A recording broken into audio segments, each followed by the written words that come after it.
Nah, aku makannya di sini ya Mbak Desti. Bismillahirrahmanirrahim. Minum dulu biar seger.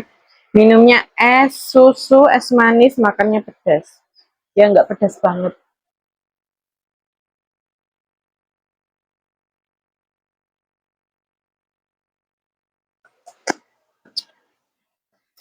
Alhamdulillah. Aku itu nggak suka begitu manis ya. Jadi sengaja ini airnya tak banyakin biar nggak terlalu manis. Nggak pakai gula juga. Nah, ini dia makananku. Bismillahirrahmanirrahim. Sarapan yuk Mbak. Oh ini tuh udah tak angetin ya di Tenko tadi itu sama sekalian ngangetin bakpaunya kakek. Jadi ini kelamaan bisa keras karena kan airnya habis terus piringnya panas jadi rotinya ikut keras. Kalau misalkan pas pas apa ya pas air habis langsung diambil itu enak kayak empuk-empuk gitu. Ini udah keras kayak di oven ya. Hmm.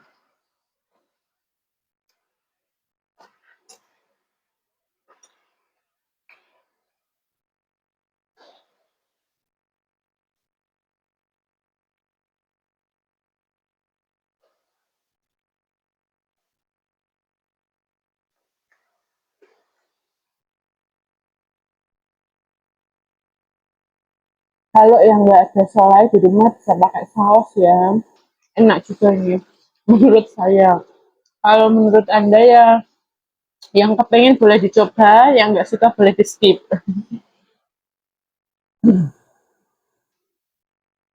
Hujannya gede-gede banget, Mbak. Itu jendela tak buka, tetanggu itu tekan masuk ke dalam.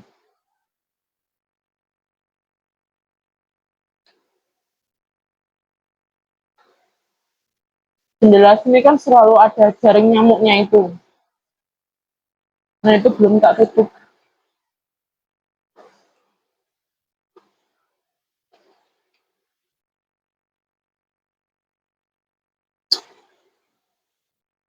Ini kalau pas empuk-empuknya itu enak ya. Karena ini udah agak kekerasan jadi alot.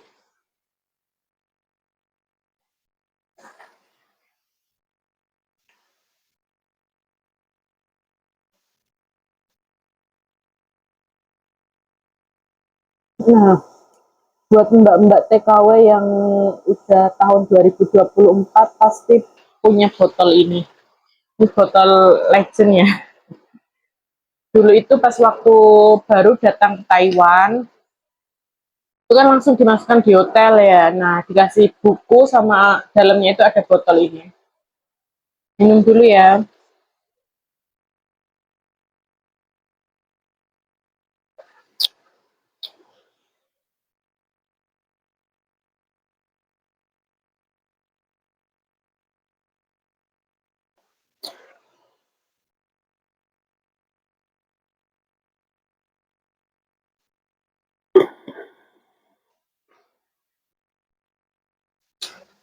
Hujannya deras, anginnya gede, hawanya syahdu. Kalau musim kayak gini itu semua yang ada di perantauan pasti teringat kampung halaman. Apalagi yang sudah berkeluarga, rindu banget ya rasanya hujan-hujan, hawane adem, nek ning omah kan kumpul anak bojo, kumpul wong tua kan enak ya. Mbah ana sing dipangan borak, tapi nek wis kumpul ngono kan rasane atine ki anteng. Nah, kalau aku makan di dapur gini kakek sendiri. Biasanya kalau pagi itu dia tidur, kalau malam nggak tidur, paginya tidur. Nah, tapi malam itu dia ya tidurnya lep-lepan lah. Kadang tidur, kadang melek. Nah, sekarang juga tadi itu tak tinggal ke sini dia tidur. Tapi kalau ada berisik dikit dia juga bangun. Ya alhamdulillah saya itu pasiennya apa diranjang nggak angkat junjung juga. Jadi ya bisa tak sambi-sambi gini. Sambil masak, sambil riwa-riwi lah pokoknya majikan juga nggak nuntut banyak masalah masalah apa ya, masalah rumah gitulah, masalah kebersihan rumah nggak nuntut banyak, yang penting nggak kelihatan jorok gitu aja, nggak banyak debu atau nggak banyak apa ya, pokoknya kelihatan rapi lah. nggak nuntut setiap hari harus dibersihin, dipel itu juga enggak. Jadi alhamdulillah sekali, ini termasuk rezeki ya kalau kalau apa ya? Kalau keinget pengen nangis, nggak nyangka ya yang apa ya dapatnya itu kayak gini aku alhamdulillah. Dulu itu prosesnya itu rumit ya kalau saya ceritakan. Dulu itu saya di PT itu pokoknya dari bulan 6 kalau nggak salah, kalau nggak 5 ya 6. Terus pokoknya aku udah dapat majikan kan. Nah, jatahnya terbang itu saya bulan 10. Terbanglah saya ke Taiwan.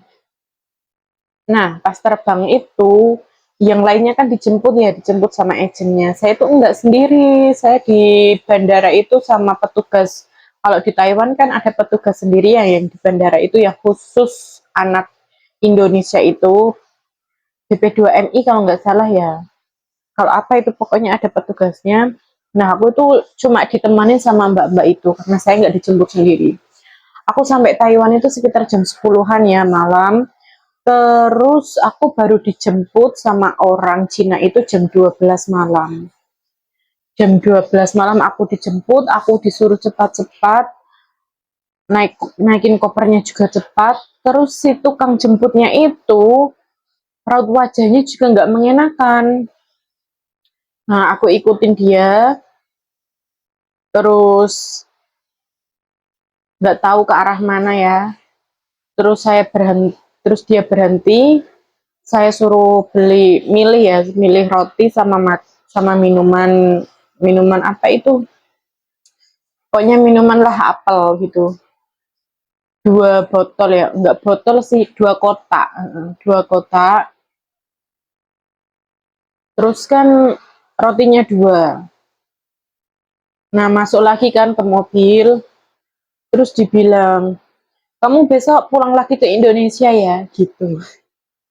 Ya Allah, kalau kelingan itu rasanya mak teratap gitu. Udah seneng-seneng ya tadi pengen kerja, udah terbang, udah siap di rumah itu kan ya wis bancaan, ya wis apa ya, wis pokoknya nek kelingan ki rasanya pengen nangis ya.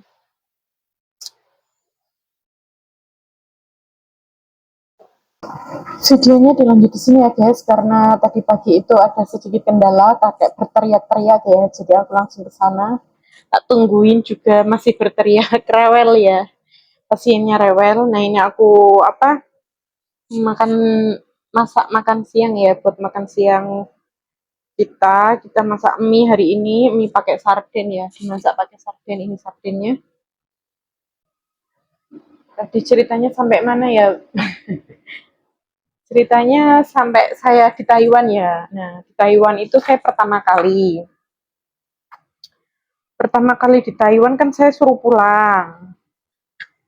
Terus ya ikut lah pulang, pokoknya perasaannya campur aduk ya guys. Iya guys.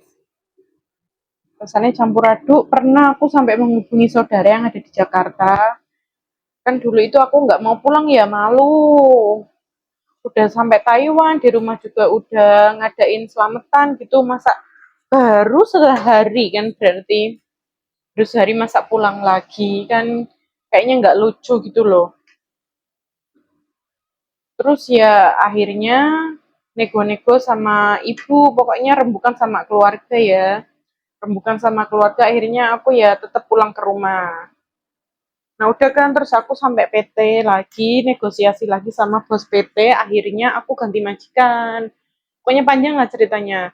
Nah ganti majikan itu karena aku saking kepengennya bekerja di Taiwan dan aku nggak pilih-pilih job ya.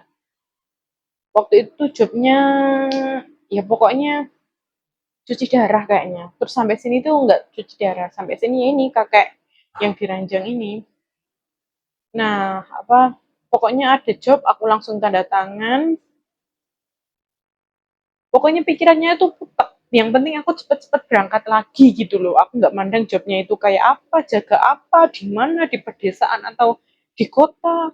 Pokoknya Bismillah aku tanda tangan, di dalam hati itu kerentek banget aku pengen kerja, pengen memperbaiki ekonomi ya, ya maksudnya meraih cita-cita lah, meraih cita-cita. Nah, udah kan dari bulan 10 aku pulang lagi, terus ganti majikan lagi, proses awal lagi, teto lagi, pokoknya semua proses awal lagi. Nah, aku berangkat bulan 1. Alhamdulillah sampai sini ketemu keluarga majikan yang alhamdulillah baik banget, terutama nenek ya. Nenek itu nggak banyak komplain sama saya. Misalkan komplain pun wajar lah, namanya juga majikan, dia bayar kita. Yang penting dia nggak begitu cerewet, nggak macem-macem. Dia juga apa kayak nurut gitu loh. Maksudnya hatinya baik lah. Udah saya lihat selama ini ya hatinya baik gitu. Terus ya itu ternyata sampai sini jobnya jaga kakek masih diranjang. Dia nggak turun-turun, nggak apa-apa, aku juga nggak junjung. Alhamdulillah banget. Aku bersyukur banget ya Allah, ternyata maksudnya di dalam kesusahan itu pasti ada kemudahan ya, ada kebaikan gitu. Padahal aku udah persiapan korset buat angkat junjung gitu kan, harus pakai korset biar biar sininya tuh nggak begitu sakit ya. Apa belakangnya ini apa namanya sih, boyok atau apa ya, biar nggak begitu sakit. Bentar tak aduk-aduk dulu ini,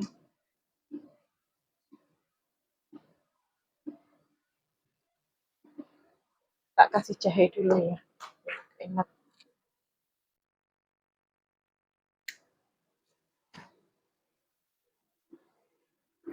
Dan sampai sini juga alhamdulillah enggak di pedesaan. Dulu itu di job itu tulisannya Pingtung guys. Pingtung itu kalau teman saya ya, desa banget jauh dari perkotaan. Dan alhamdulillahnya saya di sini tuh ternyata di Kaohsiung, ya nggak desa banget lah. Keluar dikit itu udah ada semua gitu. Ya pokoknya bener-bener aku nggak minta ekspektasi yang gimana, yang penting aku kerja nanti sampai sana tak jalani gitu. Pas di rumah tuh pikiranku cuma kayak gitu. Terus pokoknya tak pasrah kayak kabeh marang Gusti, dan alhamdulillahnya ternyata di sini juga baik guys. Ya masa adaptasi itu ada ya, rasa nggak nyaman atau rasa nggak apa namanya, rasa nggak enak lah pokoknya. Perasaan adaptasi itu pasti ada, kayak nggak cocok sama lingkungannya, mesti kayak kondisi kakeknya. Kita kan jaga orang sakit, namanya orang sakit kayak gimana sih gitu ya, tidur juga harus berdampingan, kalau setiap malam juga bangun. Pokoknya adaptasi itu ada, tapi adaptasi itu kalah lagi sama niatku. Niat yang kerja itu udah bulat banget, itu kalah ya. Terus rasa kangen sama anak, rasa ya pokoknya nangis terus sampai sekarang tuh kalau keinget juga mau nangis. Nangisnya itu kalau keinget anak ya, anak masih kecil harus ditinggal, dan kita itu harus merelakan masa kecil anak yang harusnya itu ada ibu ya, ada nggak bisa kalau nggak telepon anak gitu. Sekedar lihat gitu videonya itu juga udah alhamdulillah seneng banget. Ya itu sekali lagi, setelah ada kesulitan itu pasti ada kemudahan. Jangan menyerah pokoknya ya. Ya kalau keinget perjuangan gini tetap mau nangis ya, namanya merasakan perjuangan. Tapi kembali lagi, perjuangan setiap orang itu berbeda-beda. Jangan remehkan apapun perjuangannya, karena kita juga nggak bisa merasakan apa yang mereka rasakan.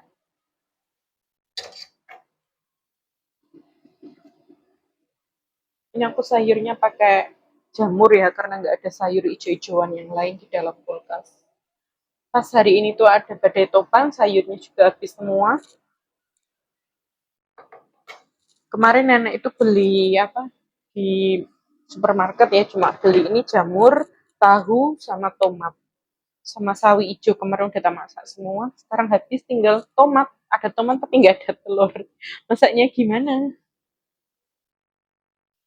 Nah, begitulah ceritaku. Oh ya, sekali lagi, pernah kan aku itu berangkat berangkat terus pulang lagi gitu ya. Terus sama PT ku itu nggak dibebankan biaya lebih. Jadi alhamdulillah lagi ketemu orang baik di PT lagi. Wah, alhamdulillah banget. Makasih ya Pak Andi. Berkat Pak Andi saya sampai sini. Semoga saya sukses, semua cita-cita saya tercapai, dan pekerjaan saya berkah, barokah. Amin.